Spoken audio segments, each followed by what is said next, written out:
So thank you. That was great, Vance. And I'm happy to talk about the second part of the potential strategies that we can involve, that is adopting new technologies and offering advanced services to our patients. We know that the biggest challenges we have now are related to the, let's say the, I'm not able to click, I'm clicking, but my slides are not advancing. There we are, okay. So first of all, we have to reduce patients' time at the practice. That's the biggest challenge we have today. So patients will not be allowed to stay long at the practices. They will not be allowed to have accompanying people as well. They will not be allowed to interact a lot with us. And that's one of the biggest concerns. But the second one is also to try to reduce the number of potential visits of the patients at the practice. So try to make everything as you have to come for surgery only, and we may do it remotely as regards everything else. And here is how it is the third point as the biggest challenge, being able to reach patients remotely. And I'm saying not for advertising, not for communicating with them only, but also to do as much as we can in terms of providing services and consulting them. So that's product leadership, actually. So it's all in these few words.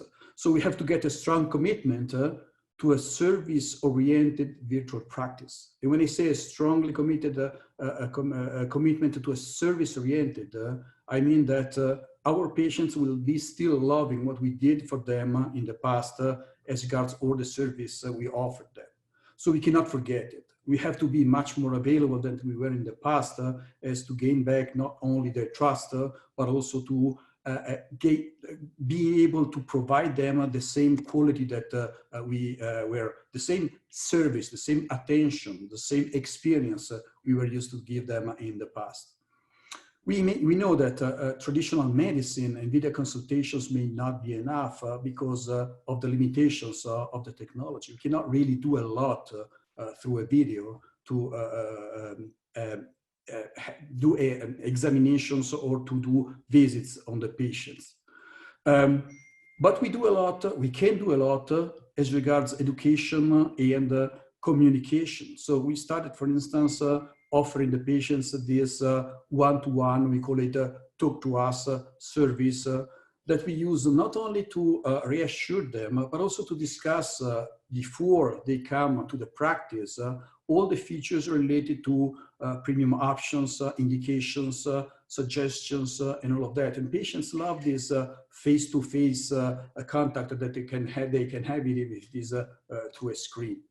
And the third thing that we started to do also was starting to offering patients in our area a real consultation. So you see here our equipment, part of our equipment, we have a slit lamp, we have an autorefractometer, we have a tonometer. So basically what we do is assessing their refraction, we do visual testing using iPads, we do slit lamp examination for the tear field from the anterior segment, for the posterior segment as well. We do tonometry. So we do not a complete assessment, but at least what helps us as the doctors and the patient having an indication on how to proceed for having exams for surgery and all of that.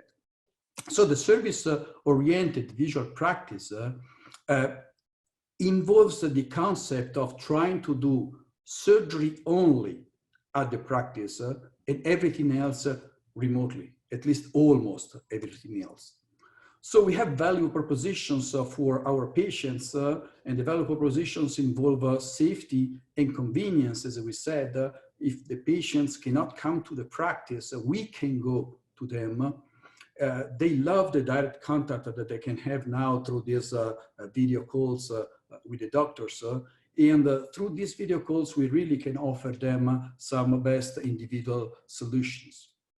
I think it's very important to focus on the fact that premium vision correction procedures will be the strongest weapon that we have in our hands to facilitate the growth of our business, because not only independent evaluations, but also big studies are showing that patients are willing to spend their money, especially in those goods that are going to bring them benefits like prevention and all of that. So the concept, for instance, to do cataract surgery at a very early stage as to avoid having visual losses in future is going to be one of the driving factors for having patients back in our offices.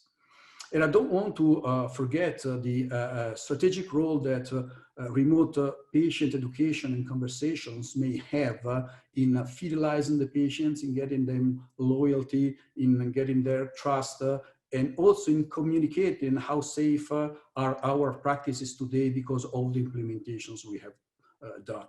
So just to leave you with a strong message, here is the motto, one of the quotes from Sir Francis Bacon. If the mountain will not come to Mohammed has to go to the mountain. So that's the same feeling that we have to do. If what we did in the past cannot be done any longer because of all the limitations we are talking about, we have to change. This change is in our hands.